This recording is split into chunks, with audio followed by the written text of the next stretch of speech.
नमस्कार मित्रांनो, आज मी तुमच्याशी आमच्या बालपणीचे खेळ या विषयावर बोलणार आहे. बालपणीचा काळ सुखाचा असतो असे सर्वजण म्हणतात, पण माझ्या दृष्टीनं तो सुखाचा नव्हताच. सारा काळ हा दुःखातच गेला. त्यामुळं बालपणीचा काळ सुखाचा म्हणणाराचा मला खूप राग येतो. आता त्यावेळच्या खेळासंदर्भात मी आपल्याशी बोलणार आहे. त्यावेळचे आमचे खेळ आता कुठेही पाहायला मिळत नाहीत. किंबहुना ते आज काळाच्या पडद्याआड आणि नामशेष झाले आहेत. औषधाला सुद्धा एखादा खेळ खेळताना कुठं मुलं दिसत नाही आहेत. खरं तर क्रिकेट या खेळाने आमचे बालपणीचे सारे खेळ मातीमोल करून टाकले आहेत, अगदी मातीत गाडून टाकले आहेत.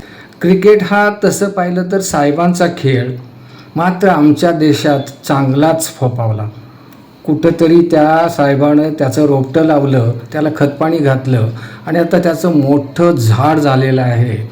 ते आम्हाला स्वातंत्र्य देऊन गेले आणि त्याचबरोबर लुटायला काहीच राहिलं म्हणून निघून गेले खरं, पण आम्हाचा सत्यानाश करण्यासाठी त्यांनी क्रिकेटचाच म्हणजे चेंडूफळीचा खेळ आम्हाला देऊन गेले आहे.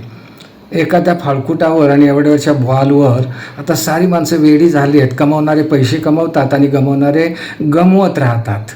या क्रिकेटच्या खेळानं आमच्या साऱ्या खेळांचं वाटोळं केलं आहे.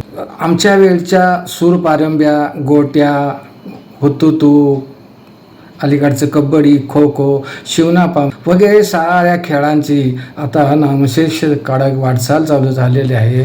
परंतु त्याची माहिती तुम्हाला थोडी असावी म्हणून मी थोडीशी या खेळांची माहिती तुम्हाला देतोय. ती तुम्ही शांतपणे ऐकावी एवढीच मी आपल्याला विनंती करतो आणि थांबतो. नमस्कार श्रोते हो, मी पुन्हा तुमच्यासाठी माझ्या लहानपणीचे खेळ व त्या संदर्भातील आठवणी भाग 2 घेऊन आलो आहे.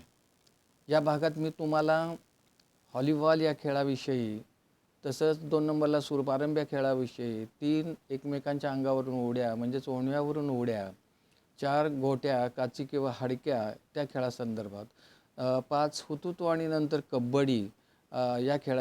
प्रथमतः मी तुम्हाला हॉलीबॉल या खेळाविषयी थोडीशी माहिती देणार आहे, त्या संदर्भातल्या आठवणी. हा खेळ अलीकडे खेळला जातो, आमच्या लहानपणी खेळायचो. हा तसा खेळ म्हणजे थोडा आधुनिक खेळ म्हटलं तरी काय वावगं ठरू नये. पण त्या खेळाला लागणारा बॉल, नेट किंवा त्या नेटच्या 2 बांबू वगैरे किंवा त्या बॉलमध्ये हवा भरण्यासाठी लागणारा पंप, यासाठी थोडे पैसे लागायचे आणि ते पैसे त्यावेळी आमच्याकडं नसायचे. पण ते आम्ही खेळासाठी कुणाचे तरी शेतात काबाड कष्ट करून त्यांच्या शेतातील जोंधळा काढून किंवा जोंधळ्याच्या पेंड्या बांधून ते पैसे कमवायचो आणि सातारला जाऊन मग त्या एका दुकानातनं आम्ही हॉलीबॉल, नेट आणि वगैरे घेऊन यायचो. गावंदरीला त्यावेळी पिकं संपलेली असायची. मोकळ्या रानात कुठेही आम्ही थोडं ते खेळाचं मैदान आखायचो, बांबू रवायचो, त्याला नेट बांधायचो आणि इकडे 6 जण तिकडे 6 जण, जमल्यास 7-7 जणसुद्धा घेऊन आम्ही ते खेळ खेळत राहायचो. ते खेळ खेळताना अगदी देहभान हरपून जायचं.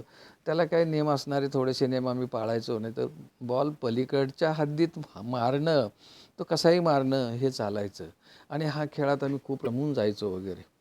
पण एके दिवशी काय झालं की सराईचे दिवस होते आणि वडील खेळावर एकटेच काम करत होते. काहीतरी त्यांना व्हायचं होतं, हाताखाली झमेली द्यायची होती आणि मी मात्र इकडं गावंदरीला खेळत बसलो होतो. त्यांना ते कळाल्यानंतर ते आले आणि त्याने हातात असं हिरवागार फोक कंजाचा काढून आणला होता. मला कुणीतरी सांगितलं, "अरे सुरेश, तुझे वडील आलेत बघा, तयारीत आलेत." मी आपलं लगेच ग्राउंड सोडला आणि त्यांच्याकडे गेलो आणि त्यांना म्हटलो, "दादा दादा माफ करा, मला मारू नका."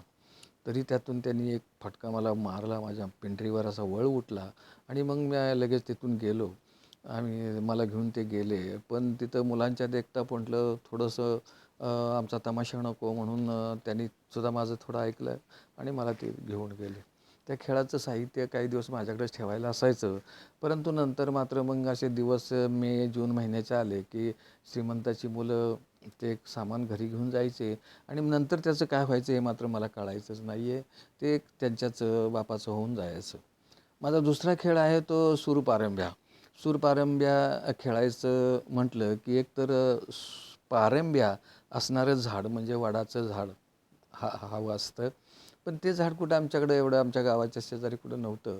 मग भुईला फांद्या चिकटलेली जी आंब्याची झाडं होती, एक गावंढरीला झाड होतं आणि एक कोयट्यात नदीच्या बाजूला एक झाड होतं. त्या झाडावर आम्ही त्या सूरपारंब्याचा खेळ खेळायचो. रानात थोडंसं गुरं चारायला नेली, शेरडं चारायला नेली ना, म्हणजे तिकडेच त्या झाडावर आम्ही रमून जायचो. त्या वेळी ते फक्त खेळ म्हणजे काय, एक लांब 3 फुटाची काठी, त्या झाडाखाली आखलेलं एक 3 फूट व्यासाचं वर्तुळ, त्या वर्तुळात ज्याच्यावर राज्य आलं त्यानं उभं राहायचं आणि पाय वर करून असं पायाखालून ती 3 फुटाचा जी काठी असायची ती फेकायची आणि ती परत वर्तुळात आणून ठेवेपर्यंत मग इतरांनी मात्र झाडावरून उड्या टाकायच्या आणि तो सौर पुन्हा लांब फेकायचं. या पद्धतीनं तोही खेळ मस्तपैकी चालायचा आणि त्यातही सुद्धा चांगला व्यायाम आम्हाला मिळायचा. ओंजव्यावरून उड्या टाकणं हा खेळसुद्धा तितकाच महत्त्वपूर्ण होता. त्याला एकमेकाच्या अंगावरून उड्या टाकणं असंही म्हटलं जायचं. एकाने खाली बसायचं, त्याने आधी एक पाय लांब करून टाचेवर तळवा उभा करायचा, बाकीच्यानी त्याच्यावर उड्या मारायच्या. मग दुसरा तळवा, मग हाताची वीत, मग दुसऱ्या हाताची वीत, मग एकदम उभं राहून ओणवं व्हायचं, मग त्याच्या पाठीवर हात टाकून उड्या टाकत जायचं. अशा पद्धतीने त्या उड्या टाकत राहायचं आणि खूप मजा यायची त्या खेळातसुद्धा. आणि हा खेळ म्हणजे खरं तर गरिबांचा जिम्नॅस्टिक खेळ म्हटलं तरी काही वावगं ठरू नये असा तो खेळ होता. आणि आमच्या काळात एकही मुलगा असं सापडणे शक्य नाही की तो हा खेळ खेळला नाही. पण या खेळातही काय व्हायचं की उडी चुकायची, किंबहुना मग हातावर पडलं जायचं, बोटं दुखावली जायची, हात मोडले जायचे. ह्याही माझ्या बाबतीतल्या काही गोष्टी घडलेल्या आहेत. पुढचा जो खेळ आहे तो गोट्या, काची आणि हाडक्या. काची गोट्या काय खेळण्यात एवढा आम्हाला रस नसायचा आणि त्यावेळी त्या एवढ्या मिळायच्या बी नाहीत. पण हाडक्या गोट्या मिळायच्या आणि त्या खेळ आम्ही मात्र खेळत राहायचो. कधी 2 गली खोदून खेळ चालायचा किंवा कधी एकच गली खोदून हा खेळ चालायचा. मग त्यात खेळातले प्रकार असायचे, राजा-राणी, कुरघोडी, अंगेल, काडीला विडी खोरटेल वगैरे बऱ्याच प्रकारचे गावागावानुसार ते खेळ असायचे. यात राज्य आल्यावर शेवटी गोटी 3 ॲटममध्ये मारल्यानंतर जितक्या लांब ती गोटी जाईल तिथून हाताची मूठ करून बोटानं भुईवरून ढकलत गलीपर्यंत न्यायची आणि त्या गलीत ती बोटी ढकलायची. त्यावेळी त्या बोटाच्या पेरांचं हाडका बरोबर कातडं झिजायचं. पण खेळात कोणी हार पत्करायचं नाही आहे. कसल्याही वेदना झाल्या तरी त्या गोट्या खरटत राहायचं. त्या जखमा लगेच बऱ्या बी व्हायच्या.